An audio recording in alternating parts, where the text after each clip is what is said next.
آج 12 تاریخ ہو چکی ہے اور آج کے ایک بڑا ایک اہم معاہدہ پاکستان اور IMF کے درمیان ہونے جا رہا ہے اور اس معاہدے سے پاکستان کو 1.2 ارب ڈالرز مل جائیں گے۔ آپ کو یاد ہوگا جناب، پاکستان میں جب حکومت چینج ہوئی تھی،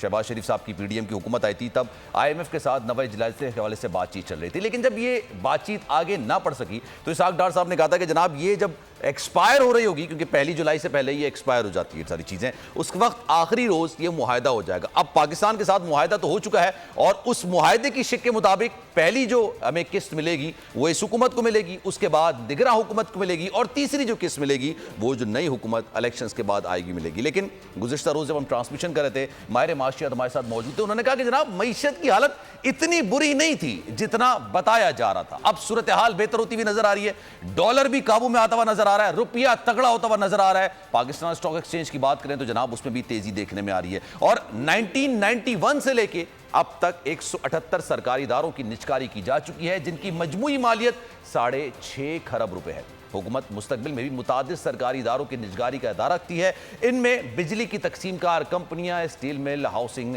سوسائٹیز، اس کے علاوہ فائنینسنگ کارپوریشن بھی شامل ہیں، جبکہ PIA اور گیس کمپنیز کے شیئرز فروخت کا منصوبہ بھی ہے۔ سرکاری سطح پر نجکاری کا عمل پاکستان پرائیویٹائزیشن کمیشن کے تحت عمل میں لایا جاتا ہے، جس کا قیام 22 جنوری 1991 کو فائنینس ڈویژن کے ایک ذیلی ادارے کے طور پر ہوا ہے۔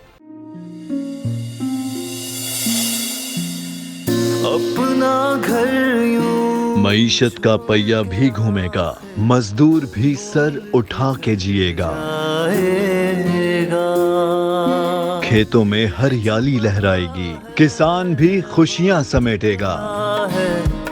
وقت گزر، امید کے چراغ جلتے رہیں گے، مہنگائی سے بھی جان چھوٹے گی۔ فیصلے کی گھڑی، پاکستان جیتا ہے اور پاکستان ہی جیتے گا، بول بنے گا عوامی مسائل کی آواز، پڑیں گے کٹھن فیصلے، بات ہوگی مسائل کی لیکن حل کے ساتھ۔ دیکھیے خصوصی نشریات مشن معیشت بدھ کے روز 1 بجے صرف بول نیوز پر۔ سبسکرائب کریں اور بیل دبائیں تاکہ کوئی خبر رہ نہ جائے۔